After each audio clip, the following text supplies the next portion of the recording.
a wood. How do you make fermented hot sauce?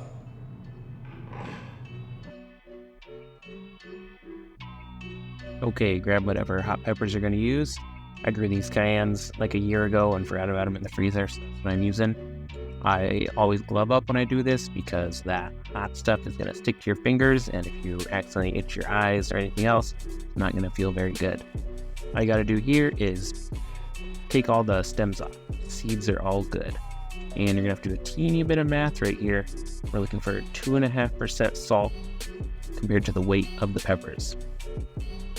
Hey Siri, what's 2.5% of 197? It's 4.925. So that's the amount of salt for 197 grams of peppers, which is what I had. If you have any pickling salt, go ahead and use it, but I just use kosher salt for everything, and it works out great. After that, you're going to throw everything into a food processor or a blender. You can add the salt and about a tablespoon of water to get things mixed up right away. I don't know why I added my salt after I had already blended them up, but just add everything at the beginning until you get a nice mash that's mixed up. You still want some chunks in there. It's not supposed to be smooth at this point. But after that, we're just going to go right into a glass mason jar. You don't need anything special. You just need a lid with a ring so that you can put a paper towel over it with the ring on so that air can get in and out of these peppers while they ferment. Then you're going to go into a dark cupboard or anywhere dark where it's about 70 degrees Fahrenheit. It doesn't need to be exact.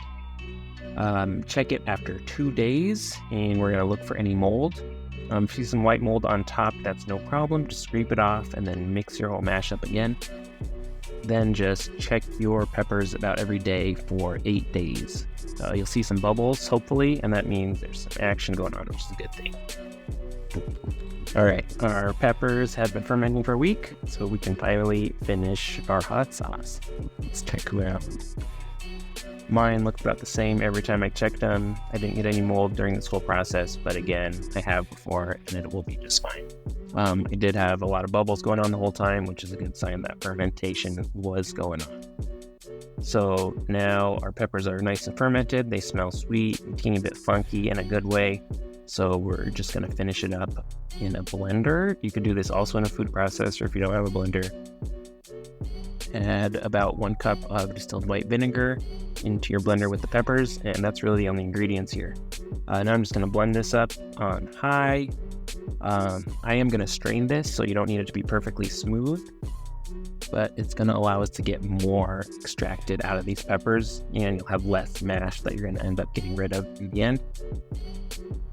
All that's left to do is to strain your hot sauce. If you wanted to leave it kind of chunky, you could, but sometimes the seeds and skins can be a little bit tough.